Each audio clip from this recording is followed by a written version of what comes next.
বনাম হয় না এতিয়া তোমাৰ ধুনীয়া আঠা হৈ যোৱা আৰু তাতে লিখি দিয়া কি পাত লগালা লিখি দিয়া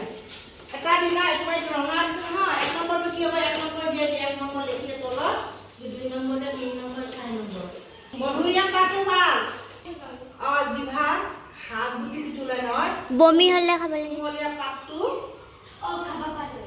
মধুৰিআমৰ কুমলীয়া পাতটো চুবাই থাকিলে ভাল হৈ যায় আৰু এটা কি কৈছে বমি হলে খাই ন কুমলীয়া পাতটো ৰসটো বমি হলে খাই ললে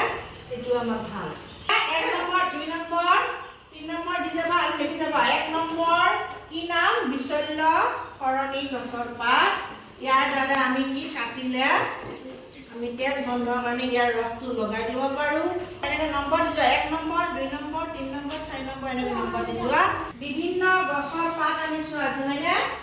কোনটো আমাৰ ঔষধি গছৰ পাত আৰু কোনটো আমাৰ শাক-পাচলিৰ পাত আৰু কোনটো ফুলৰ পাত ভাগে ভাগে তোমালোকে আঠা হৈ দিবা আৰু এই ভাগ তোমালোকে লিখিব লাগিব হা কাটিলে যাব এটা ৰসটো লগাই দিলে কিহৰ তেজটো বন্ধ হয়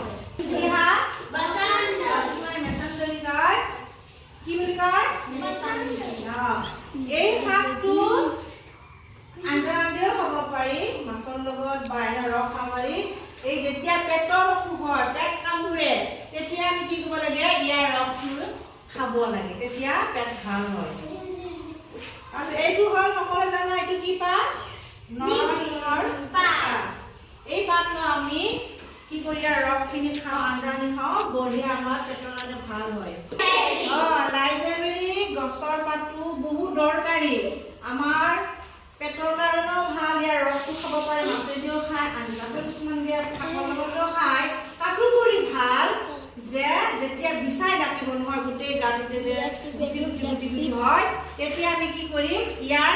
ৰসটো ভালদৰে ধুই য'ত য'ত হয় আমি কি কৰিলো ৰসটো লগাই দিম তেতিয়া কি হ'ব ভাল যাব তোমালোকে প্ৰমাণ পাইছা ৰিংকি হৈছে নে নাই ৰিংকি ভাল হৈছে আৰু আগৰ বছৰত আমি জ্ঞান দিৱস দিছিলো আৰু বহুতক দিছিলো ভাল হৈছে ৰাহুলৰ হৈছিলে বা গোটেই মুখখনে কৃষ্ণ গতিকে আমি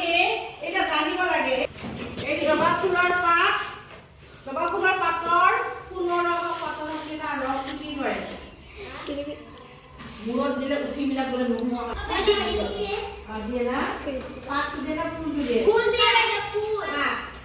ফুলও দিব পাৰে বাইদেউ ফুলও দিব পাৰে ফুলটো ভাল তাতে ফুলিছনা কাম দছলি ধুনীয়া পিছল হয় গতিকে চোৱাচোন আমাৰ প্ৰকৃতিৰ কিমান ভাল ভাল গছ আছে হয়নে আৰু বহুত আছে সেইবিলাক আমি আনাই নাই আমি ওচৰত থকাখিনি আনিছো 1 নম্বৰ 2 নম্বৰ দিয়া আৰু তাৰ উপকাৰিতা কি হ'ব এইফালে লিখি যাবা এই মচন্দৰীৰ পাত